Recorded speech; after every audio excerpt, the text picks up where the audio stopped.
as soon as we can, I will. I'll get you a copy of stuff. What we're going to do, we get to do this today, and we're going to do 6 of them. So on your own paper, we get to write today. Maybe tomorrow we might have copies. I don't know. But this is what we get to do today.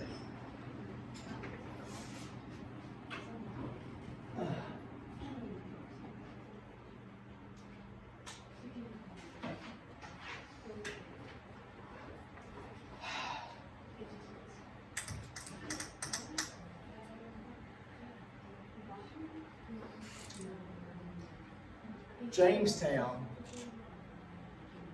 is the first permanent English settlement. I left the E out there. The first permanent English settlement. It is in Virginia.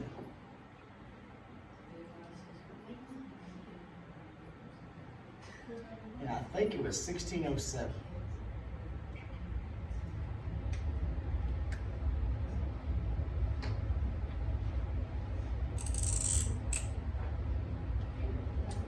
Plymouth was second. 1620, and it was Massachusetts. These two colonies are the most important. They're the oldest, they're the biggest, and they're the most influential, most important colonies in the beginning.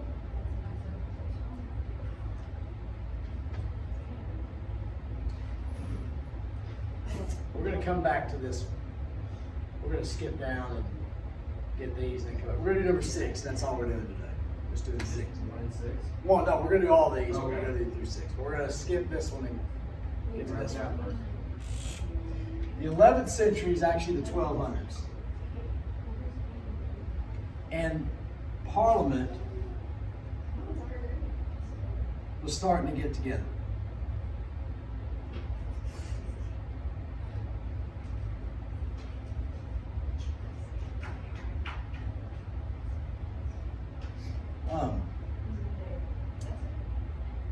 This was back in feudal times. Do you remember feudalism? You had the lords and the vassals and the knights, and the king would say, I need taxes. And so the upper, it was a triangle. You had like the king here, and you had the lords and the vassals, which were, and then you had eventually you had the knights, and you had the serfs. So the king says, I need taxes. And so they would tax each other, and that would eventually get to the king. And then you say, I need to go win a war. So they would all get people there, and they go fight. They got tired of this. So all these people got together and said, we need to do something about this. So this was the House of Lords. Not yet, but it was the beginning of it. It wasn't official, but they were getting together and meeting and writing and talking.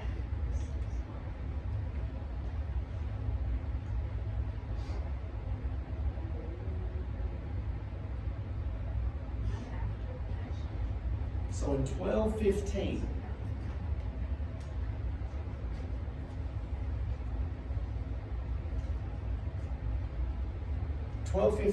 at Runnymede,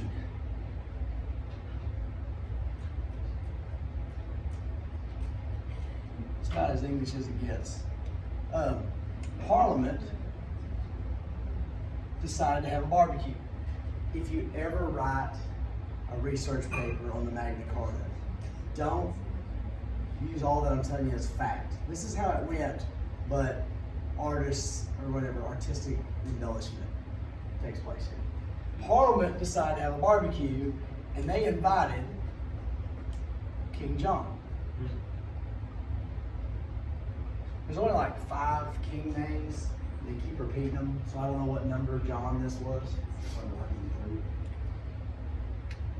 When he shows up at the barbecue, he opens the door of the cabin, and they all pull the swords out, and all the swords are right in his throat. He goes, hey, and they said, you're gonna sign this piece of paper, and he goes, okay. So they invited King John. He ends up signing the Magna Carta.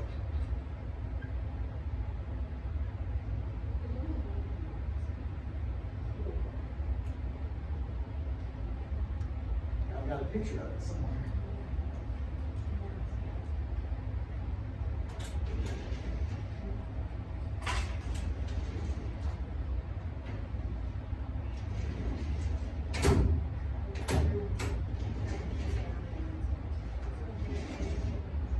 Here's being a play. In college, I was going to this book. we had this theater class.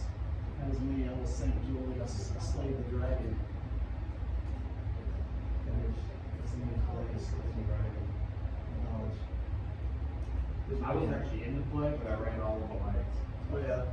That was fun. My junior year in high school, we had a junior class play to raise money. It was a funny one. I had to sing Billy Boy to the I had to work the light board, yeah. and every once in a while, the board would just stop working mid-play. That's awesome. Yeah. So we'd have to restart the board, pause the play, and then run a diagnostics test. Pain. That's a plan. Beneficial little boat. That hanging off of it. It's the real Magna Carta. That's the real one. So in this, the Magna Carta, I will say, is the single most important document in world history. Because it is the first time a king gave up power.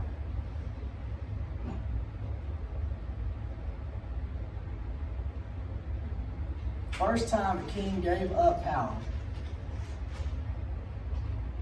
And the people gained rights.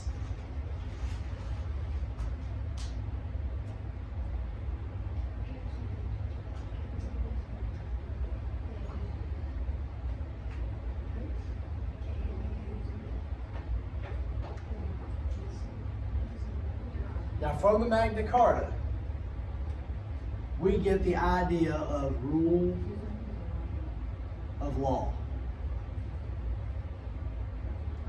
which means it limited government.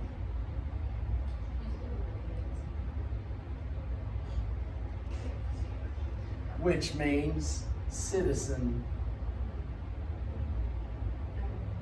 rights.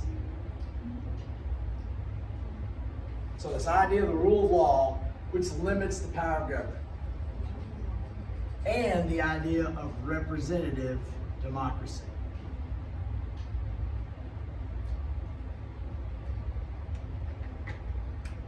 Teachers, you may now post attendance. Thank you. You know, it's not good. You're going to get the pleasure to say. Okay, we'll get that one. We'll get that one done. We'll get that one quick.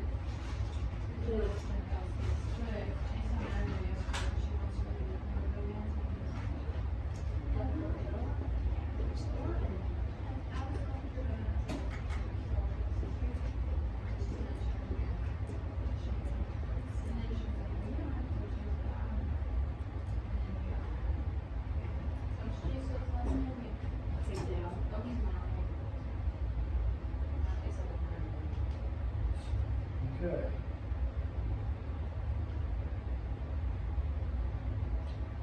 Look at that guy. He barely missed that safety. Barely missed that safety. And he ended up kicking a field goal to win 3-0. That drive. It wasn't his fault, he just barely missed it. Okay, let's go back. Good hurt.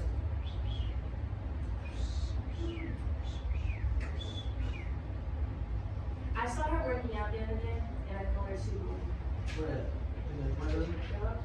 Her max right now, in 2005, her squat max was 225, and she gets parallel. Today she's 48, and this summer we maxed.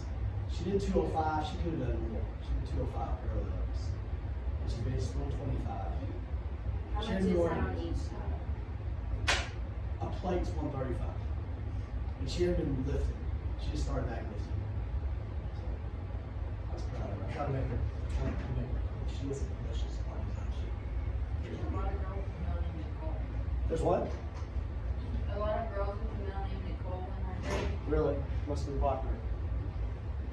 Alright, so there we go. That's the two concepts. Bicameral. What do you know bicameral means? Just the starting two. It means two houses. Bicameral means two houses. And there is the House of Lords. It wasn't always there. Okay, it took a long time. We had the House of Lords and we had the House of Commons. In America, we have the House and the Senate. But the House of Lords was Parliament for a long time. Before I don't know when the House of Commons showed up. Probably somewhere in the 16 or 1700s, somewhere in there. And we just need number two, right? What's number two? Oh, you don't know? You don't have it. Oh my gosh. What a fool I am. Well, Governor, I mean, the early English, so that's how we break down the back. We've already done that one. What is it? Rule of law, Yeah. which means limited government.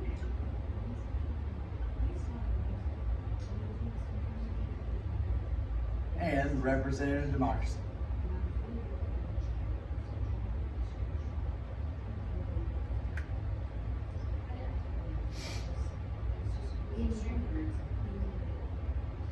We got all six, right?